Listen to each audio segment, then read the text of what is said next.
What a win tonight for the Bulls, ladies and gentlemen. This wasn't like one of those wins against the Cavs or another shorthanded team or below 500 team. No, this was a win against a hot team that was on a 6-game win streak with their best players in Jason Tatum and Jaylen Brown. I know the Celtics didn't have Kemba Walker, but he hasn't been as effective as he used to be, like when he was on the Hornets. And for the Bulls, without Lavine to come into Boston and end the Celtics winning streak, mind you, a team they are competing with to an extent anyway in the playoff race. I said it in my weekly preview video from this morning, Vucevic was the key to this game. The Celtics don't have an answer for a guy like Nikola Vucevic, and as long as the Bulls continue to feed him in the paint, good things will happen. So what's going on, everyone? You were listening to Bulls Central here. Hope you're all doing well. Guys, I'm just going to show some repeated highlights because I generally try to get these post-game videos out quickly rather than focusing so much on editing the videos, which if you've been following my channel for a while now, you likely already know that since I focus more on the dialogue in my videos. But anyway, how about this game? This was one of the best games I have seen from the Bulls this season, and mainly on the defensive end. Holding the Celtics to 96 points, holding Tatum to 14 points on 3 for 17 shooting after a night in which I believe he put up over 40 points against the Warriors. Tatum did have a triple-double though, the first of his career, but boy did he struggle tonight on offense. What I loved was finally seeing the hustle and Bulls play with energy for the whole game and actually looking like they give a crap about playing basketball. They were careful with the ball, only 12 turnovers, which is pretty decent for them. They played smart team basketball, and what I liked seeing most was how composed Coby White wasn't running the floor, making smart decisions. I mean, there were so many opportunities for Coby in transition to run up to the three-point line, stop and pop, and put up a three with guys trailing behind him, like we've kind of used to been seeing from Coby. But no, he would slow it down, pull it out, and actually set up a play, finding Vucevic, finding Tice, making sound choices with the ball. It was like watching a whole new Coby White. I guess those Coby Hall of Famers have been proving me wrong recently. Wow, it was just, Coby wasn't, that efficient with his shooting. He shot 5 for 14 from the floor, but 19 points overall, 7 assists, and he had some great defensive plays as well, especially in the last 2 minutes. He had a key steal that was critical. And then, of course, those free throws at the end, cool, calm, and collected, and knocking those down. So we can say, what we want about Coby, but this was an incredible game for him and stepping it up in a big way at that end. But I would just love to see him be a little more consistent. My hope is that we just continue to see more of this from Coby White.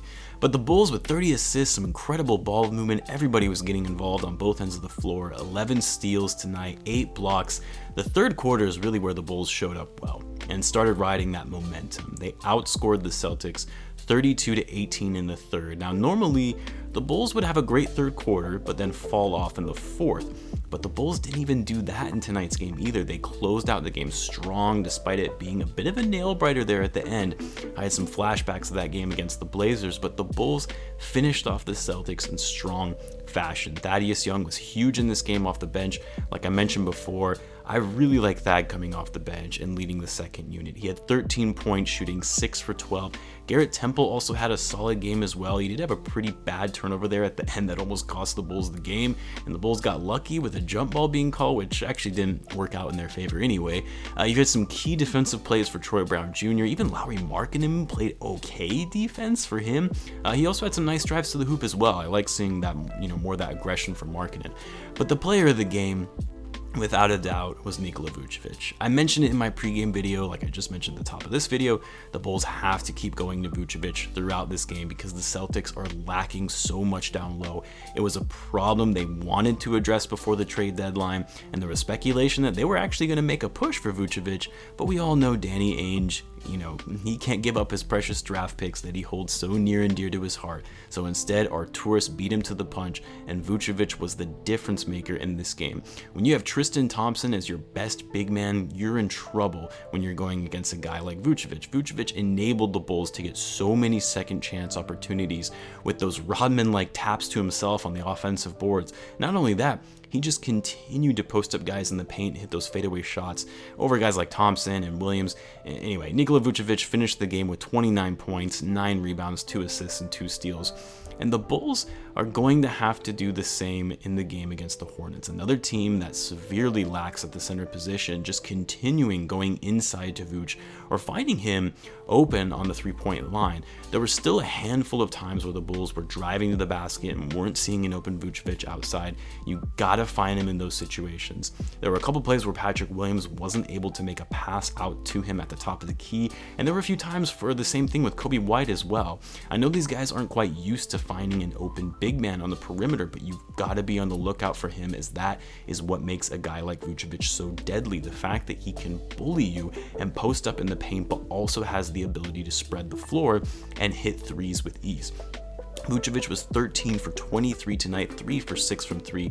He was the key to the Bulls winning this game. Hopefully this gives the Bulls some confidence closing out the rest of the season, knowing that if they play team basketball, hustle on defense, take care of the ball, they can compete with the better teams in the league. And hopefully this will also give them some confidence to not get discouraged with Lavine being out for a period of time, that they can win these games even without their best player. So for any of you guys who are dismissing this Vucevic trade and saying that it was a mistake because of the Bulls' recent struggles post the trade, no, Vucevic is an incredible player. And this move was done more so for next season and thereafter, as this team continues to grow and build on that chemistry even further. I know this is a bit of a reactionary response and I might be riding the winning high a bit, but honestly, and I'm actually going to talk about this in my mailbag video for tomorrow, this trade will benefit the Bulls for the long run, regardless of losing those 2 draft picks.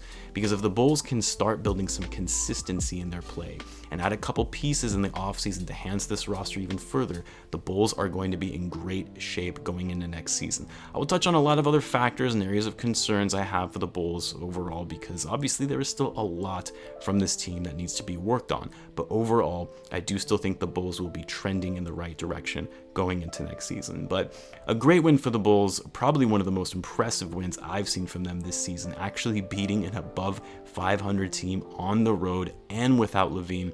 Great team basketball, excellent ball movement on offense, and for the Bulls, solid effort on the defensive end, which we actually saw in the Cavs game, but I also didn't get too excited about that because it's the Cavs and they're the worst offensive team in the league. So the Bulls get a steal of a win tonight, a game I think most of us would have predicted to be a loss, including myself. But the Bulls came out strong in this one and for once actually closed out a game against a good team. I'll be out with my mailbag video tomorrow, so be sure to check that out to see if your mailbag questions will be featured. Be sure to subscribe if you're a Bulls fan, as I post daily Bulls content. Thanks again as always guys for tuning in, and I will catch you in the next one.